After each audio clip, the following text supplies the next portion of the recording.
Bonjour à tous et bienvenue. Nous nous excusons déjà pour le petit retard que nous avons eu. C'était des soucis techniques. Aujourd'hui, nous sommes rassemblés pour notre Tech Talk mensuel. Le Tech Talk devait avoir lieu depuis le dernier samedi du mois dernier, mais à cause de quelques soucis, nous avons dû reporter. Donc, nous vous remercions d'être là. Et aujourd'hui, nous sommes censés parler de WordPress. WordPress, au jour d'aujourd'hui, beaucoup de sites sont conçus, sont basés sur cette technologie-là. Et à un moment donné, on se demande, avec l'évolution du monde, pourquoi s'y intéresser? Pourquoi choisir WordPress plutôt que se pencher sur une autre technologie, se pencher sur un autre CMS? Donc, pour pouvoir répondre à cette question, nous avons pensé nécessaire de nous rapprocher d'un expert du domaine, de quelqu'un qui s'y connaît, de quelqu'un qui manipule cette technologie depuis plusieurs années déjà. Donc, je vais dire l'ingénieur Lequelem Jordan qui nous a fait le plaisir, qui a bien voulu nous accompagner durant cette séance. Donc, je vais lui laisser le soin de se présenter lui-même et de nous dire qui il est. Alors, merci Madame Doris. Bonjour à tous. Moi, c'est Jordan Lequelem. Je suis développeur WordPress et formateur. Alors, j'ai plusieurs années d'expérience dans WordPress. Depuis près de 5 ans, je manipule WordPress au quotidien. Aujourd'hui, nous allons voir ensemble pourquoi je trouve toujours pertinent de s'intéresser à WordPress en 2025. Aujourd'hui, on a plusieurs CMS sur le marché. Il y a plusieurs technologies qui se développent, qui naissent chaque jour. Donc, à un moment donné, on se pose la question, pourquoi rester sur WordPress? Donc, on espère que les uns et les autres vont nous joindre très rapidement parce qu'on va devoir démarrer. On va devoir démarrer. Donc, Jordan. OK. Merci.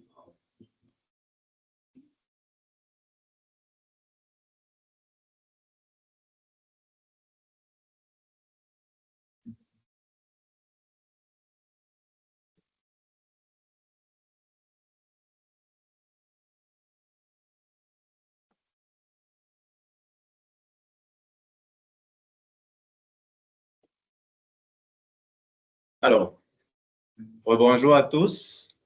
Aujourd'hui, nous allons nous intéresser à WordPress. Nous allons faire une brève introduction de WordPress et nous allons dire pourquoi il est important de toujours s'intéresser à WordPress en 2025. Alors, comme plan de travail, nous allons avoir une brève présentation de WordPress, une présentation du formateur, quelques chiffres. La question, pourquoi WordPress reste pertinent en 2025?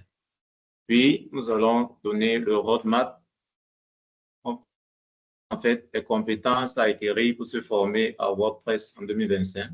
Nous allons faire un cas pratique. Nous allons installer WordPress et créer une page. OK? Donc, alors, c'est quoi WordPress? WordPress est un système de gestion de contenu, ou CMS en anglais, qui va nous permettre de gérer, de créer et de publier facilement des sites web. Et ce, sans forcément savoir coder. Ce qu'il faut retenir sur WordPress, c'est que c'est gratuit et open source, car WordPress est téléchargeable librement et est régulièrement mis à jour par une grande communauté de développeurs. WordPress est accessible aux débutants, car son interface est intuitive. Ça nous permet de créer des sites juste en quelques clics.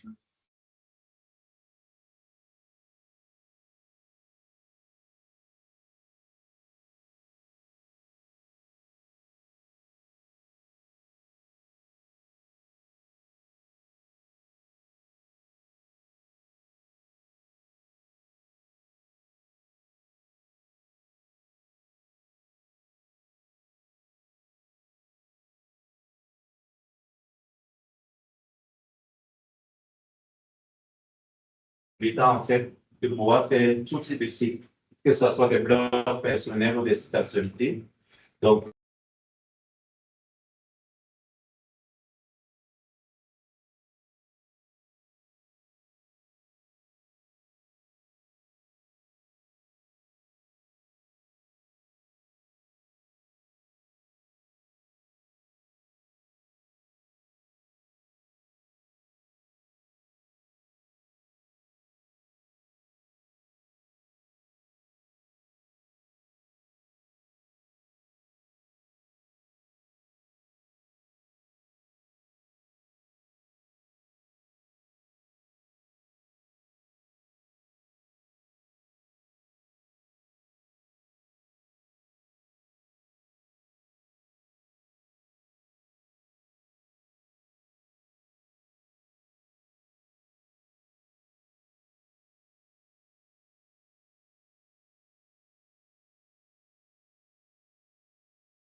c'est bon.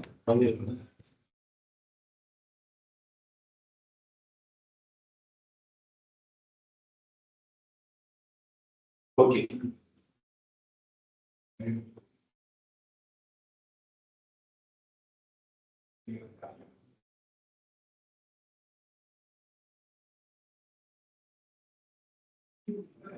OK. Nous allons passer à la présentation du formateur. Alors, je me représente. Je suis Jordan Lekelem, ingénieur de formation, formateur et consultant web. J'aide les entreprises, les particuliers et les freelanceurs à créer un site web pour être présent sur le net. Je suis certifié WordPress Certified Administrator de NoJSPillar. OK, nous allons donc passer sur quelques chiffres clés. En 2025, il existe 478 millions de sites web qui utilisent WordPress dans le monde. 43,5% des marchés, 43,5% de tous les sites qui sont actuellement publiés dans le monde tournent sur WordPress. Plus de 500 sites sont créés chaque jour avec WordPress, sans compter les installations indépendantes. Sur le marché des CMS, WordPress domine largement ce marché-là car WordPress est le leader avec 65,2% des parts du marché. Okay. Ensuite, WordPress domine aussi le marché de la vente en ligne car WordPress alimente plus de 28% des boutiques en ligne dans le monde. Il est utilisé par 97% des blogueurs. Nous avons un fort taux de croissance de 27% sur les 10 dernières années. Il est utilisé dans plus de 178 pays et disponible en plus de 60 langues.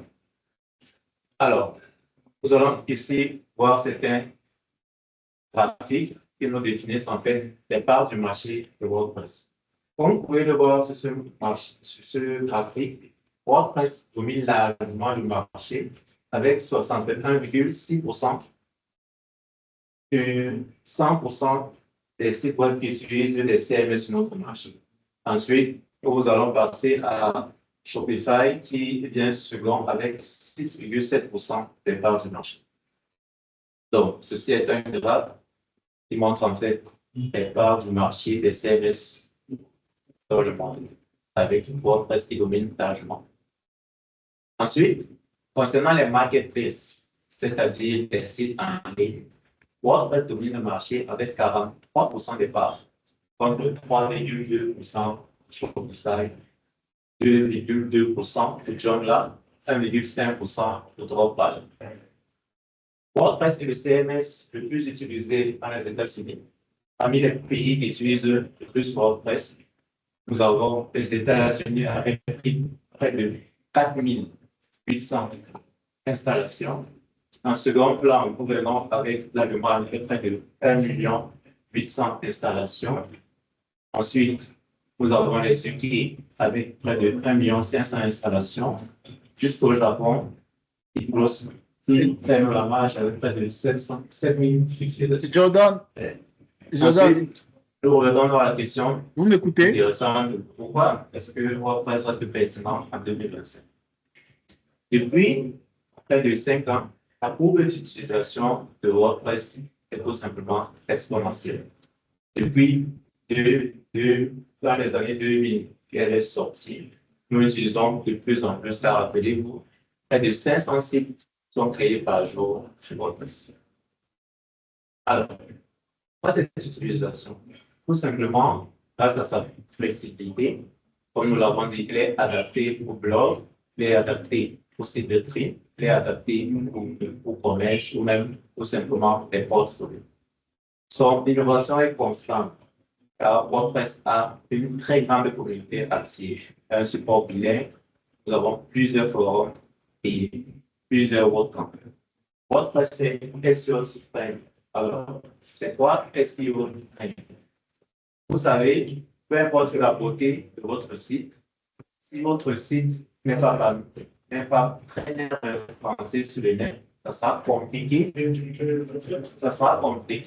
en fait d'atterrir sur votre site. Alors, le fait que WordPress soit SEO friendly fait en sorte qu'il soit parmi les CMS les plus utilisés dans le monde. Ensuite, en termes de carrière, pourquoi est-ce que c'est important? De ce tableau, nous voyons en fait les différents métiers que WordPress peut nous apporter. Nous avons le métier de développeur WordPress, qui lui sera principalement dans du code, dans la création de thèmes, la création de plugins et intégration personnalisée. Son salaire moyen varie entre 4 000 à 110 000 euros selon l'expérience.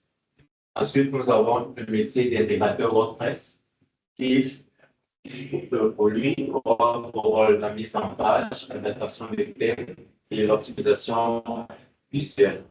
Son salaire moyen s'élève de 28 000 à 45 000 euros annuels. Ensuite, nous avons les webmasters qui sont les profils que nous retrouvons le plus. Ils assurent en fait la gestion technique ou la maintenance de sites web au quotidien. Un salaire varie entre 30 à 50 000 euros annuels. Ensuite, nous avons des blogueurs professionnels qui seront dans la création de contenu et la monétisation via WordPress.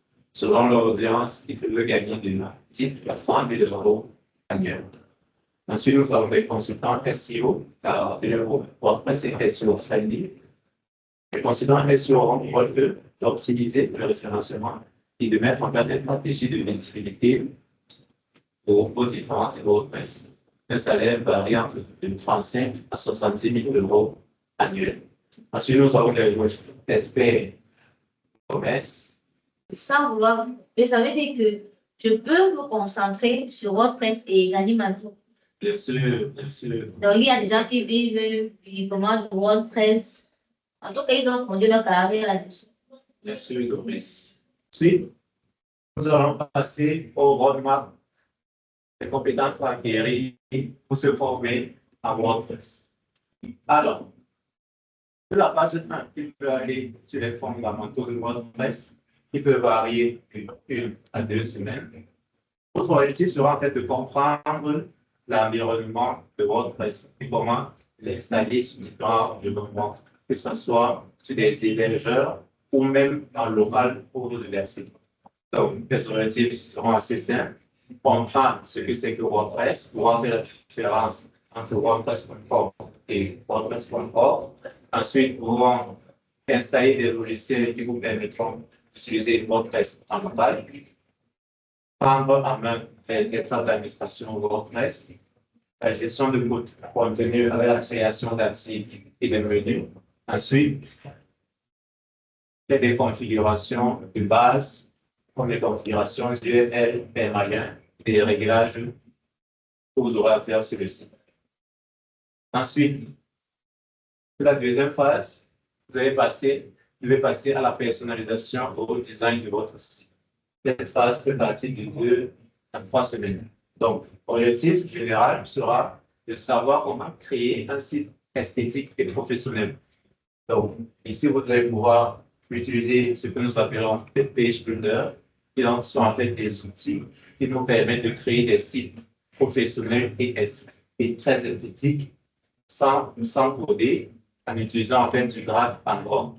Donc, assurez-vous, pour faire des sites professionnels et très beaux, vous n'avez pas besoin de savoir coder avec votre site. Il faut simplement vous familiariser avec des page builders comme Elementor, TV et Gutenberg. Ensuite, comme autre objectif, vous avez votre objectif d'installer des thèmes, que ce soit des thèmes gratuits ou payants. Ensuite, la gestion avancée de budget et à la fin, vous serez en mesure de créer un site web professionnel, esthétiquement beau et responsive. Donc, les différents outils que vous aurez utilisés, nous avons Elementor, PMPH, Twitter, Sandy, des thèmes comme Astra, GeneratePress et Figma pour les maquettes. Ensuite, vous allez passer à la phase 3. Vous allez voir des fonctionnalités avancées. Cette phase-ci peut vous prendre 2 à 4 semaines d'apprentissage. L'objectif sera en fait d'ajouter des fonctionnalités professionnelles, des fonctionnalités avancées. Donc, il sera question d'installer et de configurer des plugins, de mettre en place des formulaires de contact, de l'optimisation de SEO avec des outils comme YouSEO ou Brandback, de faire de la sauvegarde de votre site avec des outils comme WordPress ou encore PPDrive+, de faire de l'optimisation de performance sur votre site avec des outils de gestion de cache et de gestion de base de données. Ensuite, vous serez aussi capable de mettre en place des sites multilingues. Ensuite, la phase 4, ça sera en fait le développement technique. Donc, cette phase-ci est essentielle pour les développeurs. Il faudra essayer de comprendre certaines techniques de WordPress, c'est-à-dire la structure des fichiers de WordPress, la personnalisation des thèmes, le développement de plugins, de mettre en place des hooks et des trucs, en mesure de mettre en place des API REST pour connecter en fait d'autres fonctionnalités à votre site WordPress. Comme 3 outils de développement, vous aurez besoin de RESTcode, PHP Install, Composer et j'en passe. Donc, ceci, c'est ce qui concerne en fait les compétences à acquérir, se former à WordPress. Donc, nous allons passer maintenant à quelques cas pratiques. Nous allons voir ensemble comment installer WordPress dans un environnement local, directement sur votre PC, et créer votre toute première page WordPress. Alors,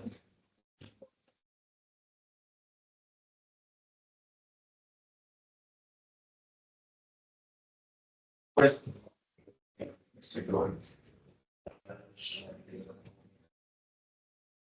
OK. Alors, pour installer WordPress, pas le plus simple. Pour installer WordPress, pas le plus simple, il faut se rendre.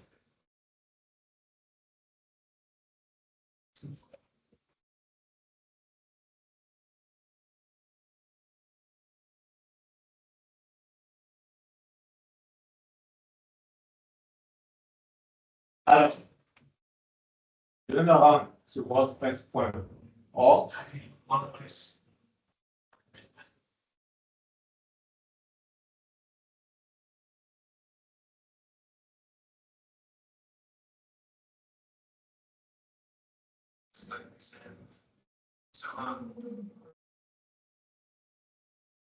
Alors, je me rends sur le site WordPress.org où je vais télécharger directement WordPress en cliquant sur Discover WordPress.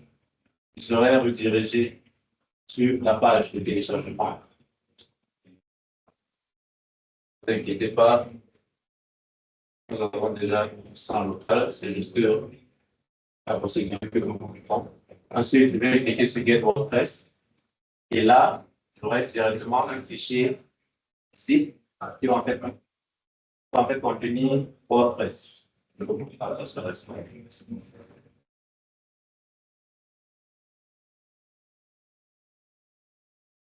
Alors, C'est à quoi ce fichier-là va ressembler après téléchargement. Ça sera tout simplement un fichier zip qui va contenir WordPress. Ensuite, je vais télécharger ça. Et en fait, un logiciel qui me permettra de simuler sur ma machine un environnement de développement local. Je vais télécharger ça pour mon PC Windows. Après le téléchargement de ça, je vais devoir l'installer. OK. Pareil, tout ça a déjà été téléchargé et installé. Après téléchargement, j'aurai ce fichier C. Donc, j'aurai ce setup-ci que je vais tout simplement installer dans le PC. Donc, l'installation se fera assez facilement. Installation normale du logiciel. Clé. Application de ma machine. Ensuite, il sera question. Après l'installation, là, je ne vais pas installer parce que c'est déjà installé. Mais comme je dis, la procédure est assez simple. Il suffit tout simplement de l'installer en installant un logiciel normalement sur le machine. Tout simplement, jusqu'à la fin. Et je choisis le dossier d'installation. Et après l'installation, je vais devoir ouvrir le base de contrôle design. Je vais me rendre. Je me rends dans mon dossier d'installation. Le dossier d'installation de ZAM. J'ouvre le panneau de contrôle. Alors, souvenez-vous, je vous ai dit, ZAM, c'est un outil qui va nous permettre de simuler sur mon PC un environnement de développement. ZAM est un outil qui va me permettre de mettre en place un serveur Apache, qui est un serveur web, un serveur MySQL. Ça me donnera aussi la possibilité d'avoir une interface de gestion de base de données que j'appelle PHP Admin. Donc, après avoir ouvert le panneau de contrôle de ça, je vais démarrer les différents services, notamment le service Apache et le service MySQL. Ensuite, je vais cliquer sur Admin. Après avoir cliqué sur Admin, je serai redirigé directement sur PHP Admin. Comme je vous l'ai expliqué, PHP Admin, c'est une interface qui va nous permettre de gérer nos bases de données.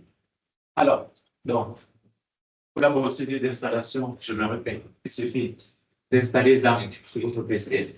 Ensuite, de télécharger WordPress sur votre PC. Ensuite, je vais créer la base de données de mon site web. Je vais l'appeler site WordPress. OK. Ensuite, je vais cliquer sur Créer. Après avoir créé ma base de données, je vais me rediriger sur le point d'installation de ZAM.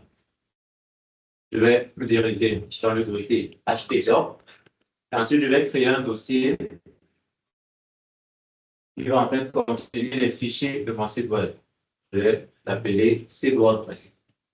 OK. Une fois ce dossier créé, je vais procéder à l'extraction du zip que j'ai téléchargé sur le site WordPress. Je vais procéder à l'extraction dans le dossier que je viens de créer. OK. Donc, je vais procéder à la copie de ces fichiers.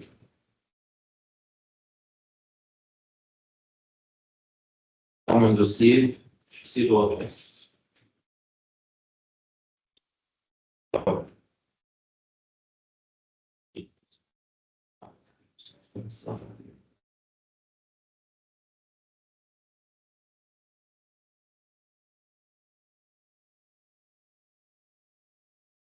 Extrait le fichier directement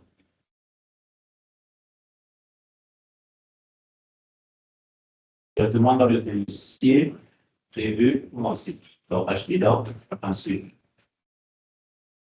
voilà. Je vais extraire la ligne. Donc, une fois que le contenu sera extrait, je vais procéder à la toute première installation de mon site WordPress. Je vais faire un plus simple, je me rends sur mon navigateur web et j'ouvre ce dossier-là. OK, donc j'ouvre le dossier. WordPress.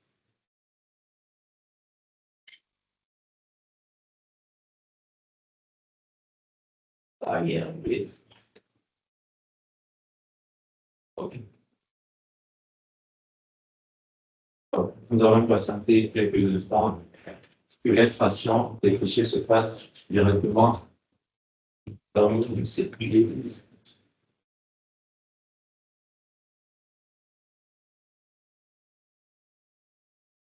À noter que, en fait, ceci est une installation locale. Ça veut dire quoi une installation locale? Une installation locale veut dire je voudrais installer WordPress sur mon serveur dans mon PC.